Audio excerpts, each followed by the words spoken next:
कुंदकेश्वर अर्थात गणेश जी के हाथ में जो कुंदुक होता है, उस कुंदुक, जो गणेश जी के हाथ में कुंदुक होता है, 7 दुर्बा।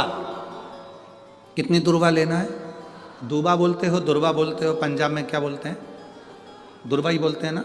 तो 7 दुर्बा, उसके पीछे के हिस्से में लाल चंदन लगाना और गणेश जी को कुंदकेश्वर महादेव के नाम से समर्पित करना।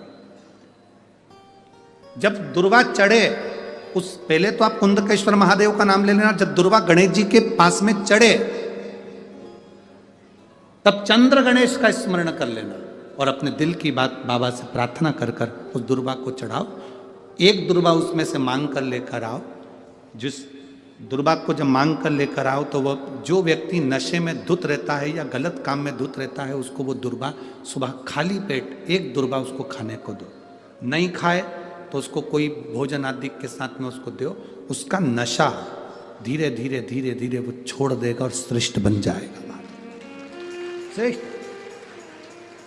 कुंदकेश्वर महादेव या कुंदुक का प्रहार, कुंदुक 2-3 जगह पर काम करता है। कुंदुक का अगर आपने कभी स्मरण करा हो कुंदुक का, तो कभी, वैसे तो मेरे को लगता है कि आप लोगों ने गणेश जी के हाथ में कुंदुक देखा होगा। एक शस्त्र होता है जो एस जैसा बना होता है, जो गणेश जी के हाथ में पकड़े होते हैं। दर्शन किया है? तो वो कुंदुक कहलाता है। जो बहुत चिड़चिड़ा हो जाए, बहुत अपशब्द कहना, बहुत ताने देना, बहुत गाली देना, बहुत आड़ा टेढ़ा करना, जरा जरा सी बात में बिखर जाना, क्रोध आ जाना।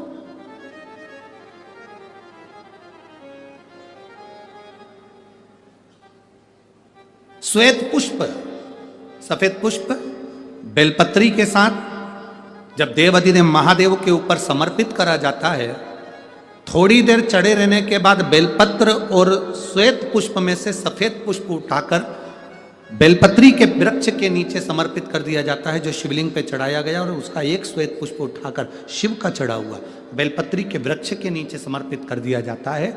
वहां की मिट्टी को उठाकर अपने घर के द्वार का स्पर्श करा दिया जाता है। तो क्रोध करने वाला व्यक्ति, चिड़चिड़ करने वाला व्यक्ति कुंदकेश्वर महादेव का नाम लेकर जब वो रज लगाई जाती है, मिट्टी लगाई जाती है, तो वो धीरे धीरे क्रोध करना बंद कर देता है। घर में पूरे शांति और आनंद की अनुभूति होने लगती है। ये कुंदकेश्वर है, ये साधारण नहीं है। कुंदकेश्वर माता पार्वती ने कुंदुक उठाकर प्रहार करा, और जैसे ही माता पार्वती ने कुंदुक उठाकर प्रहार करा, प्रहार करते से विदल उत्पल के ऊपर, प्रहार करते से विदल उत्पल के प्राण चले जाते हैं और वो कुंदुक भगवान शंकर के चरणों में जाकर गिर जाता है। जब शिवजी के चरणों में कुंदुक जाकर गिरा, तब शंकर भगवान के चरणों में माता पार्वती जी ने जाकर देखा तो उनके चरणों में चोट लगी हुई थी, क्षमा मांगी, चरणों में गिर गई मां। और शिवजी ने कहा, पार्वती तुम दुख ना मनाओ, तुम्हारे कुंदुक का मेरे चरणों में गिरना, मेरा नाम आज से कुंदकेश्वर होगा। पार्वती, मेरे चरणों में कुंदुक का प्रहार हुआ और मेरा नाम कुंदकेश्वर हुआ।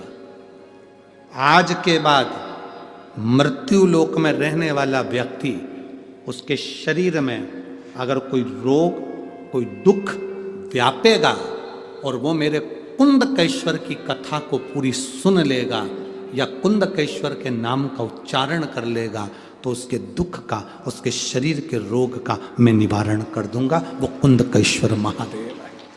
बोल कुंदकेश्वर महादेव की। वो कुंदकेश्वर महादेव, कुंदुक का नाम रखकर कुंदकेश्वर। आपसे निवेदन, कभी आपको लगे कि दवाई औषधि काम नहीं कर रही, आप कुंदकेश्वर का नाम लीजिए। जैसे शिवजी पर एक लोटा जल आपने, हमने समर्पित किया,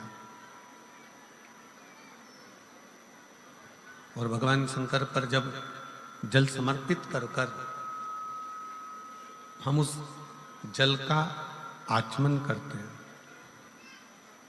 हम उस जल को पीते हैं, आचमन करते हैं, तब उस शिवलिंग का जो तेज पुंज है, भगवान शंकर के शिवलिंग में जो तेज पुंज होता है, क्योंकि शिव पुराण के अंतर्गत और लिंग पुराण के अंतर्गत, नर्मदा पुराण के अंतर्गत हमेशा कही गई है कि चाहे घर में जो शिवलिंग हो वो, चाहे तुम्हारे घर के पास में जो मंदिर हो उसमें जो शिवलिंग हो वो, या 12 ज्योतिर्लिंग, उपलिंग, ये जितने भी शिवलिंग विराजमान हैं, ये जितने भी शिवलिंग विराजित हैं, इन शिवलिंग पर जब हम जल चढ़ाकर उस जल का आचमन करते हैं तो उस शिवलिंग की जो ज्योति होती है, शिवलिंग की जो ऊर्जा होती है, शिवलिंग की जो एनर्जी होती है, शिवलिंग का जो बल होता है, वो बल हमारे भीतर भी उतरता है और हमारे रोगों को निवारण करता जाता है, हमारे दुखों को निवारण करता जाता है, हमारे कष्टों का निवारण करता जाता है। हमारे दुख, हमारी तकलीफें, हमारा कष्ट अपने आप समाप्त होते चले जाता है।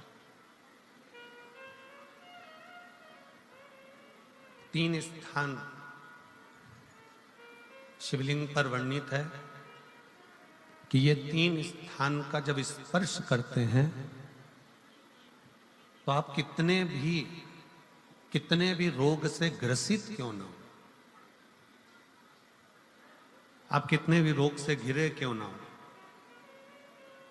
3 स्थान का स्पर्श करने से आपको एक अलग से ऊर्जा प्राप्त होती है और आपके शरीर में कितना भी कंपन हो रहा हो, कितनी भी कमजोरी हो रही हो, कितना भी दर्द हो रहा हो, कितना भी कष्ट हो रहा हो, 3 स्थान शिवालय में शिवलिंग के जगह पर बताए गए हैं। उन स्थानों का स्पर्श करने से शरीर में एक ऊर्जा आती है, शरीर में एक बल उत्पन्न होता है, एक ऊर्जा आती है, शरीर के अंतर्गत एक ऊर्जा का संचार होता रहता है। अब उस शिवलिंग को अपन समझे, सभी लोग जरा स्मरण करेंगे। शिवलिंग के अंतर्गत 3 स्थान ऐसे बताए गए हैं जो हमारे को एक बल देते हैं, हमारे भीतर की एक ऊर्जा उत्पन्न करते हैं। हमारे अंदर कितनी भी कमजोरी होगी, अगर आपने वो 3 स्थान पर हाथ का स्पर्श कर कर पंचाक्षर मंत्र नमः शिवाय या षडाक्षर मंत्र ओम नमः शिवाय या श्री शिवाय नमस्तुभ्यम का स्मरण किया है तो वो स्थान का स्पर्श करते ही आपके अंदर एक ऊर्जा, एक एनर्जी, एक बल आपके अंतर्गत आता चले जाएगा, एक ऊर्जा आपके अंतर्गत आती चली जाएगी। 3 स्थान, पहला जो ये जलाधारी बनी हुई है